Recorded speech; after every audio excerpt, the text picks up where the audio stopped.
everyone, this is Naushad sir here. Welcome back once again on our YouTube channel Sunshine Educare, the topper's choice. Students, ये matrices का part 5 है। Part 4 तक हम लोगों ने बहुत बेसिक चीज़ों को डिस्कस किया और उस थ्योरी के आधार पे कुछ प्रॉब्लम्स भी सॉल्व किए। पार्ट 4 में सिर्फ प्रॉब्लम ही सॉल्व किए, हालांकि वो सिंपल प्रॉब्लम था लेकिन थ्योरी बेस्ड था। आई होप कि वो सारा का सारा प्रॉब्लम आप लोगों से बन गया होगा। अगर नहीं बना है तो प्लीज़ आप उसे मेंशन कर दें या कुछ हिंट दे दें ताकि हम उसको इस बोर्ड पे इस क्वेश्चन को सॉल्व कर सकें। Okay students, we are here with a new topic today called types of matrices. We have to discuss today the type of matrices. So let's know their name respectively with their definition. Row matrix. Matrices is plural form, a matrix is a singular form. Row matrix, a matrix having only one row. A matrix having only one row. Number of columns is not mentioned here. Column का तादाद कोई मायने नहीं रखता है, बस सिर्फ आपके पास एक रो ही होना चाहिए। Is called a row matrix. Example is here, one row and column is how many? 4 columns. Okay students, ये जो मैट्रिक्स है इसमें नंबर ऑफ रोज है 1 और नंबर ऑफ कॉलम्स है 4। So this is a row matrix. A row matrix is that matrix in which we get only one row. So the order of this matrix is 1/4, means 1 row and 4 columns. यानी कि हम लोग ऐसा generalise कर सकते हैं इस बात को कि किसी भी रो मैट्रिक्स का ऑर्डर हमेशा इस फॉर्म में होगा 1/n, where n is any natural number. क्योंकि ये तो फिक्स रखना होगा अकॉर्डिंग टू डेफिनेशन। एक ही रो होगा, नंबर ऑफ कॉलम्स जितना भी हो सकता है 4 5 6 7 8 जो भी हो सकता है, तो यहाँ पर हम मेंशन नहीं किए। तो जनरल ऑर्डर, एक रो मैट्रिक्स का जनरल ऑर्डर 1/n होता है, where n is a natural number. Now see the next one, column matrix.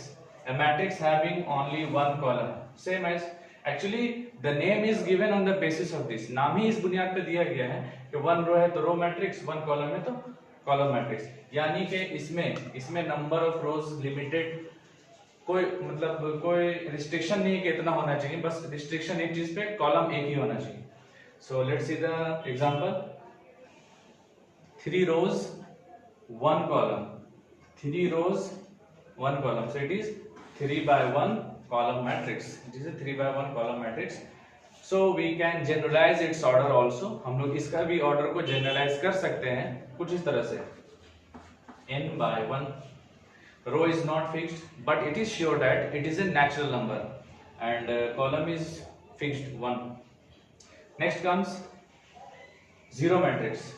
The name itself probably indicate what should be the definition. नाम ही से पता चल रहा होगा कि definition क्या होना चाहिए। An m/n matrix whose each element we are already familiar with, the entries inside the matrix are called elements, whose each element is 0. वो मैट्रिक्स जिसका हर एलिमेंट 0 हो, सिफर हो, शून्य हो। Let's see the example, we can give like this, here it is, this is what, zero matrix और null matrix. Next comes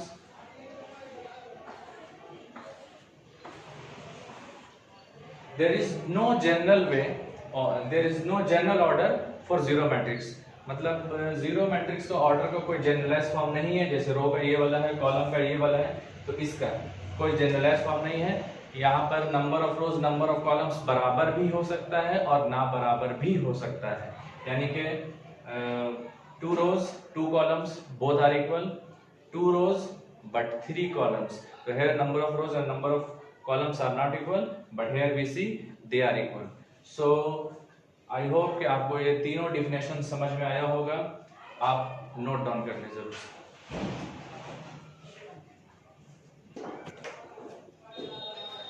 Now let's come up with new type number 4, square matrix.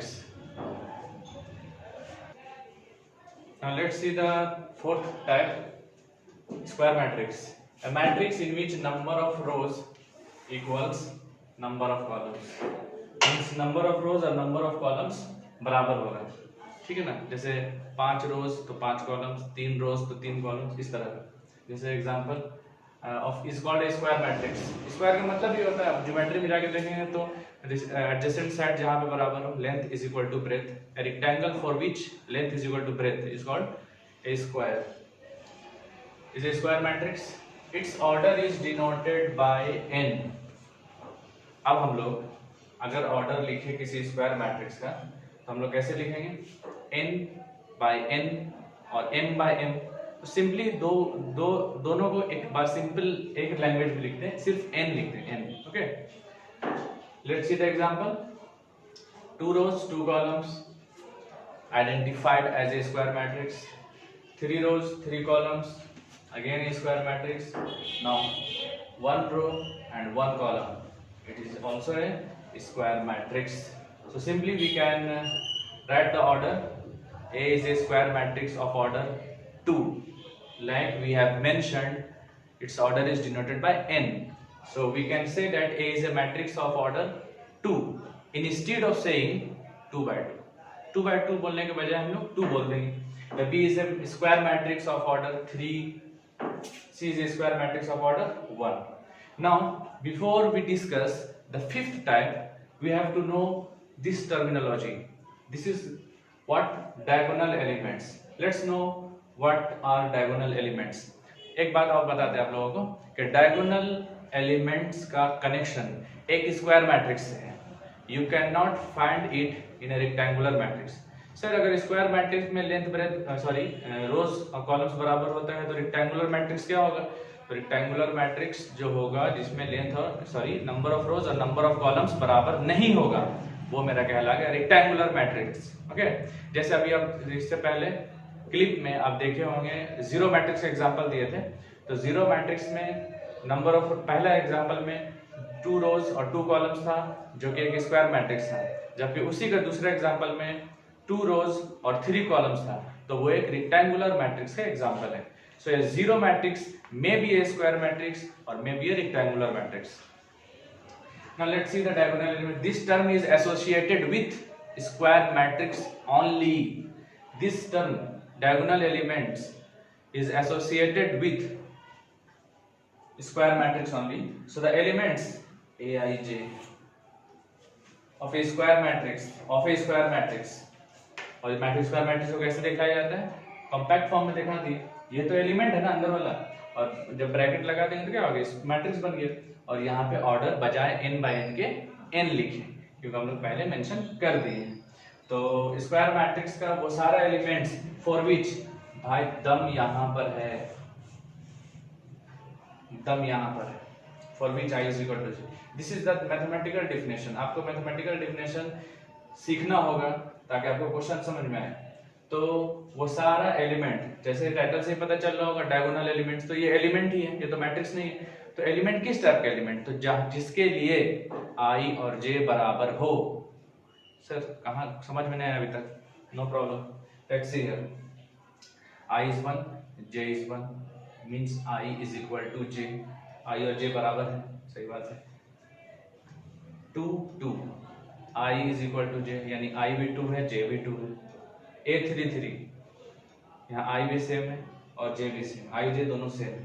यहाँ पे देखो i 1 है, j 2 है, इसलिए diagonal element नहीं होगा। तो this is called the diagonal element, this is called the diagonal element. अगर आप इस तरह से और ऑर्डर का मैट्रिक्स बड़ा ऑर्डर का बनाएं, 4x4 का, 5x5 का, तो number of diagonal elements respectively बढ़ते जाएंगे। Now see, i is equal to j, माने वो एलिमेंट जिसके लिए i और j बराबर होता है उसे कहते हैं diagonal elements. And the line along which these all elements lie along this line, so this is called the principal diagonal। Principal diagonal, इस डायगोनल को बोलते हैं प्रिंसिपल डायगोनल। हालांकि स्क्वायर है तो एक डायगोनल ऐसे भी एग्जिस्ट करना चाहिए, लेकिन नहीं, जिसके लिए i और j बराबर होगा उसको डायगोनल एलिमेंट्स बोलेंगे, और उसी लाइन को उसको बोलेंगे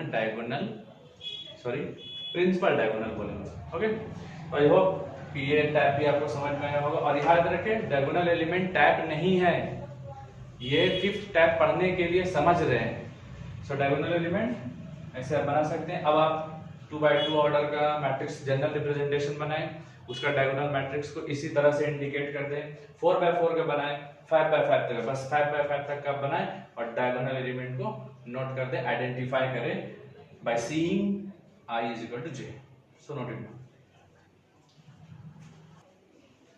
Now students, let's know the fifth one. पांचवा देखते हैं क्या टाइप है, डायगोनल मैट्रिक्स। इसी को समझने के लिए हम लोग डायगोनल एलिमेंट्स और प्रिंसिपल डायगोनल का कॉन्सेप्ट गेन किए। ए स्क्वायर मैट्रिक्स, एक बात और हम लोग स्क्वायर मैट्रिक्स पढ़ लिए। अब स्क्वायर मैट्रिक्स के बाद जितना भी टाइप आने वाला है वो स्क्वायर मैट्रिक्स का मॉडिफाइड फॉर्म होगा।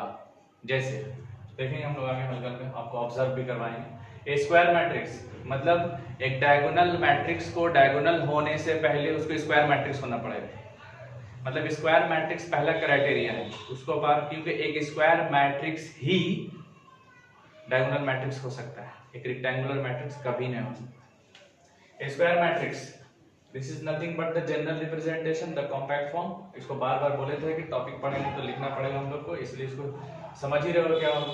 तो square matrix A is called diagonal matrix if its all non diagonal elements are zero. All non diagonal मतलब हम लोग आइडेंटिफाई किए डायगोनल एलिमेंट्स क्या होता है और उसको छोड़कर जितना भी होगा वो सारा का सारा नॉन डायगोनल होगा। फॉर एग्जांपल ये लाइन, ये था मेरा diagonal elements, all these are diagonal elements and the rest one जितना भी बच गया हम लोगों के पास ये सब क्या कहलाएगा, नॉन डायगोनल एलिमेंट्स। अंडरस्टैंड? मतलब आप ऐसा बोल सकते हैं कि sir non diagonal elements are those elements for which i not equal to j। exactly those elements for which i not equal to j, those elements are referred as non-diagonal elements and diagonal elements are those for which i is equal to j। so देखो यहाँ पे i और j बराबर नहीं, ij बराबर नहीं, ij बराबर नहीं, ij हर जगह ij बराबर नहीं। तो these elements, these three and these three are known as non-diagonal elements and for being it to be a diagonal matrix, the non-diagonal not the diagonal, non-diagonal elements are zero. Let's see, this is what a11, a22, so these are diagonal, so these two are non-diagonal, so non-diagonal elements are zero। यहाँ पे देखो ये क्या हुआ, diagonal element 5 -2 और 0, ये हुआ diagonal elements. बच गया क्या, मतलब हम इसको पहले मार्क लगा देंगे तो ज्यादा अच्छा से समझ में आएगा। तो ये हो गया non diagonal, so non diagonal are zero, non diagonal elements zero है। यहाँ पर ये डायगोनल एलिमेंट्स हो गया, ये हो गया नॉन डायगोनल, तो non diagonal element zero. Sir what about it, hi यहाँ पे क्या बोला गया, नॉन डायगोनल एलिमेंट्स हो तो जीरो। मेरे पास ये जो एलिमेंट है ये डायगोनल एलिमेंट है बिकॉज इसके लिए i is equal to j है। नॉन डायगोनल एलिमेंट्स अगर उसका जगह है मैट्रिक्स में तो उसको जीरो होना पड़ेगा। अगर नॉन डायगोनल का जगह ही नहीं है तो भाई जीरो देख के क्या करेंगे। So according to this term, this word, non diagonal elements zero होना चाहिए और इसमें नॉन डायगोनल एलिमेंट्स का जगह ही नहीं है तो क्यों जीरो देखने जाए। तो हम लोग इसको ले लेंगे कि क्या है, diagonal matrix. It is a diagonal matrix, it is also a diagonal matrix, it is also a diagonal matrix. Sir ये क्या है, जीरो। यहाँ पे देखो डायगोनल एलिमेंट्स मे और may not be zero. You need not to worry about diagonal elements. Diagonal element का बारे में आपको चिंता नहीं करना है कि सर वो जीरो होगा कि नहीं होगा, उसके बारे में नहीं। डिफिनेशन में जो बोला हुआ है फोकस उसी टर्म पे करो। उन्होंने कहा कि नॉन डायगोनल एलिमेंट्स जीरो होना चाहिए, बस। आप डायगोनल एलिमेंट के बारे में चिंता क्यों कर रहे हैं, नॉन डायगोनल एलिमेंट जीरो होना चाहिए, बस यही क्राइटेरिया फुलफिल होना चाहिए। और फिर भी उन लोगों ने कंफ्यूजन दूर करने के लिए ये लिख दिया है कि डायगोनल एलिमेंट्स मे और may not be zero. So the diagonal element may be zero, may be कि ये पूरा जीरो हो, तीनों जीरो पॉसिबल है, आपको आइडेंटिफाई डेफिनेशन के एतबार से करना है, आप अपने मन से आइडेंटिफाई नहीं करिएगा। तो आई होप कि आपको ये समझ में आ गया होगा। और एक बात और, एक बहुत ही इंपॉर्टेंट पॉइंट हम आपसे डिस्कस करने वाले हैं, और वो पॉइंट ये है, देखो other style of writing it stands for diagonal matrix. Diagonal matrix को ऐसे नहीं दिखाकर एक और स्टाइल है मेरे पास। देखो क्या स्टाइल है वो हम बता रहे हैं कि आप लिखें A11 A22 A33 and put comma in between them, put a comma in between them। मतलब अगर आप एक स्क्वायर मैट्रिक्स को, एक डायगोनल मैट्रिक्स को ऐसा नहीं दिखाकर कोई दूसरा अंदाज में दिखाना चाहते हैं तो वो स्टाइल ये है। अब एक क्वेश्चन आ सकता है आपके जहन में, सर ये तो रो मैट्रिक्स था, अभी थोड़ा देर पहले थे रो मैट्रिक्स था। No, it is not so. Let's see 1 2 3 there was no comma in between the elements in case of a row matrix। Row matrix के केस में एलिमेंट के बीच में कॉमा नहीं दिया जाता है, जबकि अगर कॉमा देकर लिखा हुआ है तो आप समझिएगा कि वो क्या है, एक डायगोनल मैट्रिक्स है। और क्या लिखा हुआ है, तो जवाब डायगोनल एलिमेंट्स लिखा हुआ है। जैसे हम लोग ये देखें सी क्या है, एक डायगोनल मैट्रिक्स है। सर इतना बड़ा सा ना, हमको कुछ छोटा सा लिखना है, तो क्या करेंगे दूसरा स्टाइल में, C is equal to 5 -2 then 0 put comma between. तो देखने वाला कॉमा देखकर ये समझ जाएगा कि ये डायगोनल एलिमेंट है और बाकी हर जगह पे 0 रहा होगा। बस समझ में। तो रो मैट्रिक्स में और डायगोनल मैट्रिक्स का दूसरा अंदाज में कंफ्यूज ना हो। अच्छा बस यहाँ कॉमा का फर्क है, कॉमा रहेगा तो हम लोग उसको कंसीडर करेंगे तो डायगोनल मैट्रिक्स है। और यहाँ पे जो एलिमेंट लिखा जाता है वो डायगोनल एलिमेंट्स लिखा जाता है, जिसके लिए I और J बराबर होता है, और यहाँ पर हम लोग कॉमा नहीं देते हैं। So this is the basic difference between the other style of writing a diagonal matrix and the row matrix. So please note it down. Students, let's see the sixth part or the sixth type of the matrix, scalar matrix. Scalar matrix किसको बोलेंगे? तो scalar matrix होने के लिए आपको पहले एक test pass करना होगा कि आप डायगोनल हैं। मतलब डायगोनल मैट्रिक्स को ही मॉडिफाई करके, फ्रेश करके एक कंडीशन अप्लाई कर दिया जाता है। डायगोनल मैट्रिक्स पे एक कंडीशन अप्लाई कर दिया जाता है कि आप ऐसा रहिएगा ना तो हम आपको स्केलर मैट्रिक्स बोलेंगे। तो क्या कंडीशन लगा दिया जाता है देखते हैं। A diagonal matrix in which all diagonal elements are equal। Diagonal elements अभी पता किए हम लोग, डिफिनेशन पढ़ा था डायगोनल एलिमेंट्स का, वो एलिमेंट जिसके लिए I और J बराबर होता है। तो डायगोनल एलिमेंट्स इक्वल अगर हुआ, सबसे पहले डायगोनल मैट्रिक्स को देखते हैं।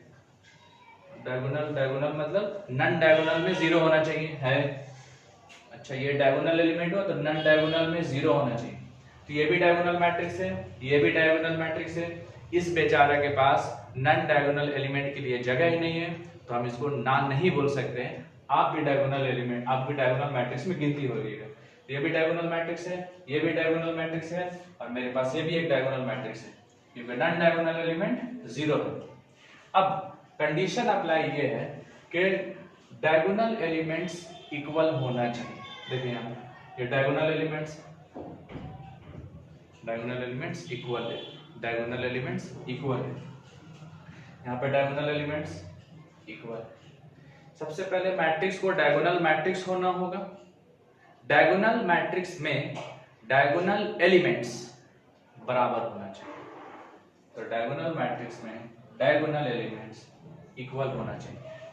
ये डायगोनल मैट्रिक्स है लेकिन डायगोनल एलिमेंट्स बराबर नहीं है, तो इस डिफिनेशन के अनुसार ये स्केलर मैट्रिक्स नहीं हो सकता। स्केलर मैट्रिक्स होने के लिए डायगोनल एलिमेंट्स का इक्वल होना जरूरी है। अब यहाँ पे देखिए, यहाँ तो कुछ बोला ही नहीं। यहाँ पे डायगोनल एलिमेंट है तो एक ही है, यहाँ पे डायगोनल एलिमेंट 2 है, दोनों बराबर है, यहाँ 3 है तो तीनों बराबर है। और मैथमेटिकल लैंग्वेज में यहाँ से कोई नया बात नहीं है, वही दूसरे डिफिनेशन को ही मैथ का लैंग्वेज में लिखा गया है। तो समझते हैं मैथ का लैंग्वेज कि 10 स्केलर मैट्रिक्स, अगर ये स्केलर मैट्रिक्स है, मतलब भाई ये ऑर्डर क्या है, इन बाय इन ऑर्डर क्या है, बोले स्केलर मैट्रिक्स है ना, बोले हाँ, तो तो डायगोनल होगा, हाँ होगा। तो स्क्वायर होगा, हाँ बिल्कुल होगा। तो स्क्वायर मैट्रिक्स है तो एम एन नहीं दिखाएंगे बल्कि एन एन दिखाएंगे। वी हैव, देखिए क्या है, आई और जे जहां पे बराबर नहीं होगा वहां जीरो होगा। इसको बात को फील करो, बात को फील करो। इसको आई और जे बराबर नहीं होगा वहां जीरो होगा।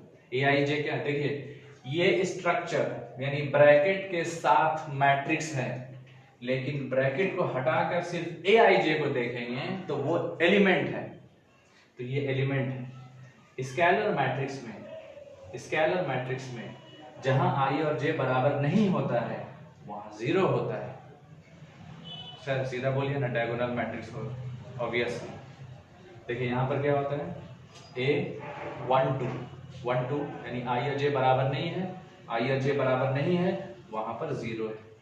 यहां पे देखिए आई और जे क्या है, 2 1 है, तो आई और जे बराबर नहीं है, वहां का एलिमेंट जीरो है। तो ये पहला कंडीशन फुलफिल कर रहा है इतना के लिए कि element, non diagonal element zero होना चाहिए, और आई बराबर जे जहां पर हो, यानी डायगोनल एलिमेंट्स जो हो वो के हो। सर के इज व्हाट, के इज सम स्केलर, हियर के stands for a fixed number, fixed stands for same number, yes. तो जहां आई और जे बराबर होगा वहां एलिमेंट जो भी होगा वो फिक्स होगा, वेयर के इज ए फिक्स्ड वैल्यू और नंबर, के is a fixed number.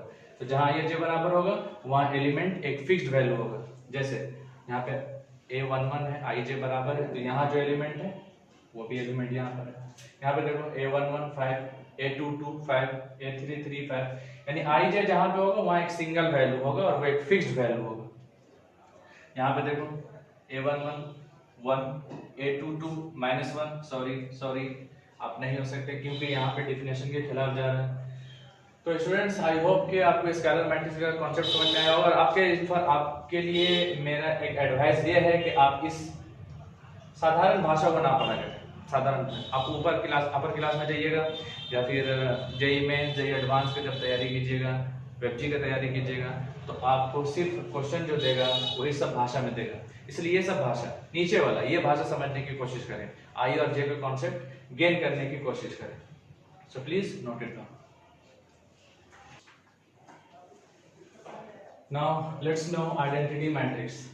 Identity matrix थोड़ा सा हम लोग पीछे जा रहे हैं। स्क्वायर मैट्रिक्स वो होता है जिसमें number of rose number of columns बराबर होता है। स्क्वायर मैट्रिक्स में एक एडजस्टमेंट करते हैं। क्या एडजस्टमेंट करते हैं कि नॉन डायगोनल एलिमेंट्स को जीरो बना देते हैं, तो बन जाता है डायगोनल मैट्रिक्स। डायगोनल मैट्रिक्स में डायगोनल एलिमेंट्स को जब बराबर कर देते हैं तो वो बन जाता है, बराबर कर देते हैं तो वो बन जाता है स्केलर मैट्रिक्स। अब स्केलर मैट्रिक्स में भी एक थोड़ा सा इसमें थोड़ा सा एडिट करते हैं। क्या एडिट करते हैं कि स्केलर मैट्रिक्स का कंडीशन था कि डायगोनल एलिमेंट्स में जो हो वही हो, सी फिक्स्ड हो, वो वैरी ना करे। लेकिन आइडेंटिटी मैट्रिक्स में क्या होता है कि डायगोनल एलिमेंट्स को यूनिटी कर दिया जाता है, उसके अलावा कुछ नहीं। यानी ऐसा स्केलर मैट्रिक्स माने स्केलर ही होगा, यानी कि सेम नंबर रिपीट करेगा डायगोनल एलिमेंट्स में, लेकिन वो 2 2 2 नहीं हो सकता है, 5 5 5 नहीं हो सकता है, सिर्फ और सिर्फ 1 ही हो सकता है। यूनिटी हो, unity. Scalar matrix in which diagonal elements are unity is called an identity matrix. तो आइडेंटिटी मैट्रिक्स जो कि ऑलरेडी ये किसका टाइप होता है, ये स्केलर का मॉडिफिकेशन फॉर्म होता है, मॉडिफाइड फॉर्म होता है। स्केलर डायगोनल का होता है और डायगोनल स्क्वायर का होता है, तो ये भी एक तरह के स्क्वायर हुआ।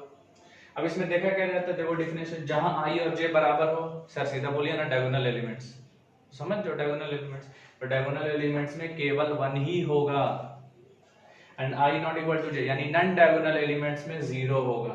तो नॉन डायगोनल एलिमेंट्स में 0 होगा, देखो नॉन डायगोनल एलिमेंट्स में 0 होगा और डायगोनल एलिमेंट में 1 ही होगा, 1 के अलावा कुछ नहीं हो सकता।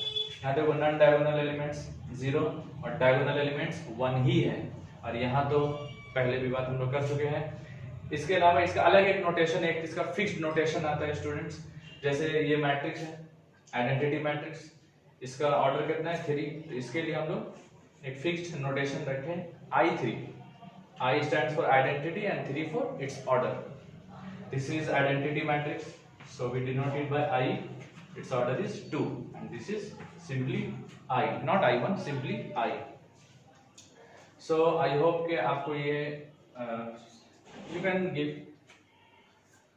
I hope कि आपको आइडेंटिटी मैट्रिक्स भी समझ में आया होगा कि ये स्केलर मैट्रिक्स का मॉडिफाइड फॉर्म है. So please note it down. Now this is the last type of the matrix according to class 12. Class 12 के अनुसार और भी बहुत सारा टाइप अलग अलग किताब में मिल सकता है. This much is enough for you. तो देखते हैं लास्ट ट्रायंगुलर मैट्रिक्स. इसको हम लोग ट्रायंगुलर नहीं बोल के एक टर्म हम लोग इंट्रोड्यूस कर दे रहे हैं. थोड़ा सा टाइटल में गड़बड़ा गया. Upper triangular. आठवां टाइप जो है उसको हम लोग 3 भाग में बांट दिए. 8 का 1 में लिखो अपर ट्रायंगुलर मैट्रिक्स. तो क्या है? एक स्क्वायर मैट्रिक्स. जब से हम लोग रो मैट्रिक्स, कॉलम मैट्रिक्स और जीरो मैट्रिक्स पढ़े उसके बाद सिर्फ स्क्वायर मैट्रिक्स के बारे में ही डिस्कशन चल रहा है. तो अपर ट्रायंगुलर मैट्रिक्स क्या होता है? इसके लिए भी स्क्वायर मैट्रिक्स पहले होना जरूरी है. तो स्क्वायर मैट्रिक्स इससे पता चल रहा है. स्क्वायर मैट्रिक्स से एक स्क्वायर मैट्रिक्स को अपर ट्रायंगुलर तब बोलते हैं जब Aij 0 हो. सर नहीं समझ में. For all I greater than j. नहीं समझ में आए इसीलिए हम आपके लिए एक एग्जांपल लिए. मैं चाहता हूं कि इस जनरल रिप्रेजेंटेशन में 3/3 का ये जनरल रिप्रेजेंटेशन है. हम लोग इसको पढ़े हुए हैं. आप वो एलिमेंट पकड़िए जहां I और I बड़ा होगा j से. इसको देखिए गौर से. I is greater than j. समझ में? 2 इज ग्रेटर देन 1. तो here I is greater than j. तो I is greater than j जहां पर हो, फॉर ऑल सभी जगहों पर Aij का जगह 0 देना है. जैसे यहां पर I ग्रेटर देन j, तो यहां पर हम लोग 0 लिख दिए. यहां पर देखिए इसको I ग्रेटर देन j, वहां भी 0 भर दिए.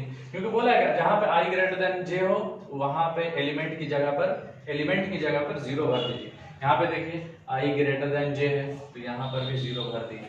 क्या और ऐसा कोई जगह है? I की तो सर बराबर है, ये भी बराबर है, ये भी बराबर है, और ये sir I less than j है. ओह, तो आपको टोटल 3/3 जनरल रिप्रेजेंटेशन में केवल 3 ऐसा एलिमेंट मिला जहां पे I ग्रेटर देन j होगा. तो जहां पे I ग्रेटर देन j है वहां पे हम लोग को 0 भर देना है. Sir what about rest? अपने मन से भर दो, जो मन में आ रहा भर दो. 1 2 3 4 5 6. क्योंकि हम लोग को बेसिकली क्या दिखाना है कि I ग्रेटर देन j जहां वहां पे 0. So such square matrix is known as upper triangular matrix. Why it is called upper? क्योंकि अपर इसलिए बोला जाता है क्योंकि अपर में एलिमेंट है.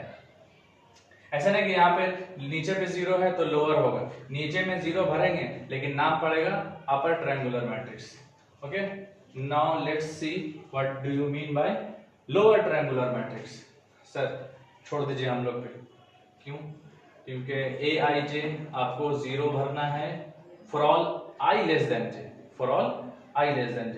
तो this is what I less than j, I less than j, I less than j. ये 3 जगह से मिला. तो आप बाकी का जगहों पर क्या करते? यहाँ पे लिखे 0, यहाँ पे लिखे 0 और एक यहाँ पे लिखे 0. बाकी वही 1 2 3 4 5 6 और 0. Let it be 0. आप इसको 0 ही रहने दो. क्यों? सर इसका तो 0 होने का बात नहीं था. भैया मेरे, आपको सिर्फ उतना ही देखना है आपका जो रिक्वायरमेंट है वो फुलफिल हो रहा है कि नहीं. Means I less than j जहां पर है वहां 0 है कि नहीं. यहां आ गया यानी I बराबर j है तो क्या प्रॉब्लम? कोई प्रॉब्लम नहीं. आप डिफिनेशन को गौर करें. डिफिनेशन में जितना बोला गया बस वही रिक्वायरमेंट को फुलफिल करने की कोशिश करें. तो ये जो लोअर ट्रायंगुलर मैट्रिक्स का डिफिनेशन आप ऐसे लिख लेंगे खुद से. A square matrix is called lower triangular matrix if Aij is equal to 0 for all I less than j. I have written the condition only here. हमने यहाँ पे सिर्फ कंडीशन लिखा है. You can copy the statement from the definition of upper triangular matrix. Now the last one, the last sub part of it is triangular matrix. Nothing but their union. Upper triangular matrix. Upper triangular matrix plus lower triangular matrix is equal to triangular matrix. You can say like this. इन दोनों matrix को ही एक साथ मिला के बोलते हैं triangular matrix. तो ट्रायंगुलर मैट्रिक्स बेसिकली क्या हम लोग पढ़े, अपर एंड लोअर का कलेक्टिवली एक साथ हम लोग बोलते हैं ट्रायंगुलर मैट्रिक्स। तो आई होप कि आपको इंपॉर्टेंट समझ में आ रहा होगा इस जनरल रिप्रेजेंटेशन का, कि पहले क्लास में उतना बकवास क्यों किए थे। बकवास नहीं किए थे, डिफिनेशन समझाने के लिए हम लोगों को ये जनरल रिप्रेजेंटेशन हमको ही बनाना पड़ा, आपको भी बनाने के लिए दिए थे। और बार बार हम बोल रहे हैं कि अभी भी आप जनरल रिप्रेजेंटेशन प्रैक्टिस करो बार बार, ताकि आपको डिफिनेशन क्लियर हो। तो आई होप स्टूडेंट आपको ये सारा टॉपिक समझ में आया होगा। और आज तो कुछ होमवर्क वगैरह नहीं है, लेकिन प्रोबेबली के नेक्स्ट डे अगर हम लोग कुछ ऑपरेशंस पढ़ेंगे उसके बाद होमवर्क मिलेगा। तो स्टूडेंट आई होप कि आपको ये सारा टॉपिक समझ में आया होगा, अच्छे समझ में आया होगा, लेक्चर में क्लियरिटी रहा होगा। तो अगर ऐसा है तो प्लीज़ हमारे चैनल को लाइक करें, सब्सक्राइब करें, ज़्यादा से ज़्यादा शेयर करें और कमेंट करें कि आपको हमारा ये वीडियो कैसा लगा, ताकि इन फ्यूचर हम लोग भी मोटिवेट हो और हम लोग को भी न्यू वीडियोस लेकर, न्यू मज़ेदार वीडियो लेकर आने का मौका मिले। So till then, bye bye.